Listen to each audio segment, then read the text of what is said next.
Ils portent les maillots de leur équipe nationale de cricket. Les visages sont sérieux, l'échauffement aussi. Pourtant, ces réfugiés afghans en sont encore au système D. Des bouts de bois pour installer le guichet, des balles de tennis enrobées de scotch. Seules les battes ont une relative bonne allure. Mais pour eux, c'est déjà le bonheur. Chez nous, il n'y a pas de terrain comme ça. Il n'y a pas beaucoup de monde qui il y a beaucoup de monde qui aime bien le jeu cricket, mais il n'y a pas de terrain, il n'y a pas de possibilité. Il n'y a pas de ballon, il n'y a pas d'autre chose. Et en plus, c'est trop dur là-bas aussi. Là, on est content.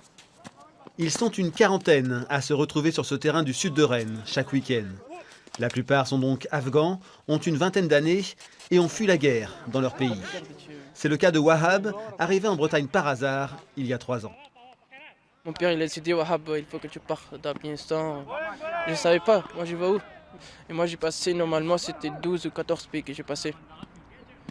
Et en bus, en stop? En bus, en train, à pied et au bateau aussi. Je ne savais pas que je suis en Italie, mais comme j'étais là-bas, j'ai pris le train, j'ai dit moi je vais aller en Angleterre. Et comme j'étais en France, j'ai descendu à Paris, le train s'est arrêté. Et les contrôleurs aussi m'ont arrêté. Il m'a dit Wahab, tu vas où? Finalement, il monte dans un train pour Rennes. C'est là que prend forme son rêve, créer le Rennes Cricket Club, un club professionnel, et participer à une Coupe du Monde. Le comité départemental des sports de batte le soutient. Ce n'est pas forcément un apport technique sur la pratique du cricket, mais plus les aider à structurer leur pratique du cricket. Et ça passe déjà par un apport de compréhension notamment sur le monde associatif en France et sur aussi le mouvement sportif. Une équipe de cricket, c'est 11 joueurs. Le club n'a donc que l'embarras du choix.